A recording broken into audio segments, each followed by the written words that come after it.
Welcome back to The Explainer. Today we're diving straight into a grim, dark fable, a psychodrama that really digs into the architecture of the human spirit.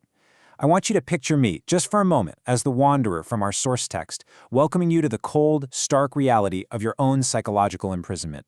We're going to look closely at the structures we build inside our own minds, the internal forces that keep us trapped, and the terrifying, beautiful chaos it actually takes to break free. You worship the prison because its walls are gilded. Man, that is a heavy thought, isn't it? Let's just break the fourth wall right out of the gate here. How often do we accept our own comfortable, stagnant status quo simply because, well, it looks nice on the outside? We literally crawl on our knees, kissing the gold leaf and the velvet draped over our altars, totally convinced our comfort is a sight of favor. But our source text violently challenges this illusion, exposing the whole thing as a cheap mast thrown over a rotting kingdom. All right, let's step into Act 1, the monument to fear. Let's look at this great citadel of men with completely unforgiving eyes. If you actually strip away the velvet, you find the true, brutal architectural bones of this rotting kingdom. We're talking about stained blueprints of exclusion. The herd just blindly feeds the twisted roots of this status quo with the bitter fertilizer of historical prejudice. I mean, think about what that means for human potential. Society is basically standing on top of a mound of worthless scraps and dismissed designs, the stolen brilliance of broken, free spirits. And yet people still bow down to kiss the cheap silks thrown over those jagged bones. You see, this palace you've been taught to revere, it's absolutely no sanctuary. It is a cold, static monument to cowardice. It's a grand manifestation of exclusion and fear, constructed entirely from the debris of the very souls that society discarded. This right here is the literal psychological architecture of a world that is completely terrified of true greatness. That brings us to Act 2, 3 Nights of Stagnation. So how exactly does this stagnant world preserve itself? Well, by deploying structural manifestations to protect against the ultimate threat of what the text calls great health. Meet your jailers. These are Inquisitor Knights unleashed to perform these dark, modern liturgies of domestication. First up is the Jester Knight. Think of him as this massive, Byronic superego. His method of suppression isn't brute force, it's flattery. He flatters your petty intellects and traps your mind in a narcissistic trap of vanity. By making you totally obsessed with your own image, he successfully turns the wildfire of your imagination into heavy, iron shackles of self-obsession. Your creativity gets completely paralyzed by your own ego. Next, we witness the Bard Knight. He's this perverted gardener of the spirit. Instead of nurturing growth, he strikes these dissonant chords across the human heart. His entire goal is to dissolve all of your high hope into a suffocating mist of guilt and bad conscience.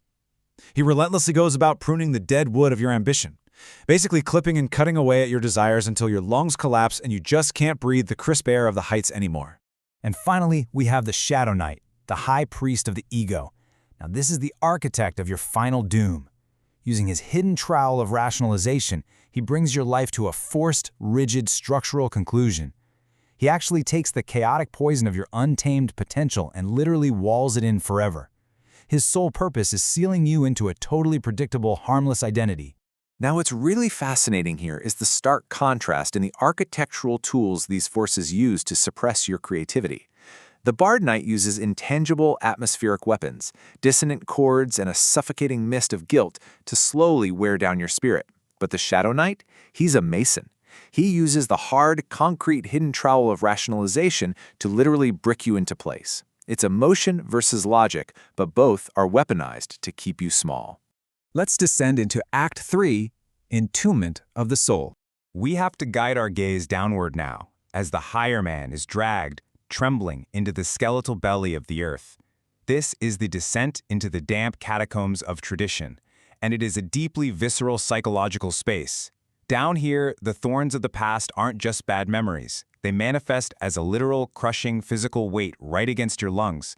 The architecture itself is perfectly designed to asphyxiate your drive.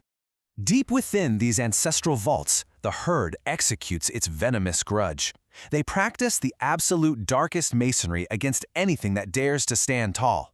They are laying stone upon stone, meticulously calculating every angle, specifically so that your heroic silhouette can never, ever reach the open sky.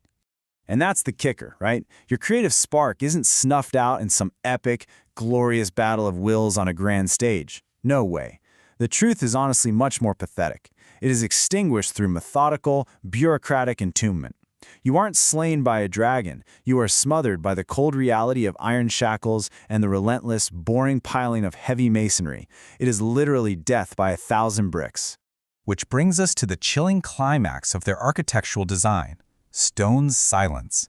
This quote perfectly encapsulates the ultimate goal of this entire civilization. They don't just want you quiet. They want the complete and permanent immobilization of your soul. They want your mind forced to stay small, neatly contained within their rigid, dead structures. But wait, let's look at Act 4, The Tattered Ledger Awakens. Because this psychodrama doesn't actually end in the dark. The tone abruptly shifts from this suffocating despair to an absolute eruption of chaotic energy. Right from the dirt of the catacombs, a rough sketch, a tattered ledger, emerges from the soil.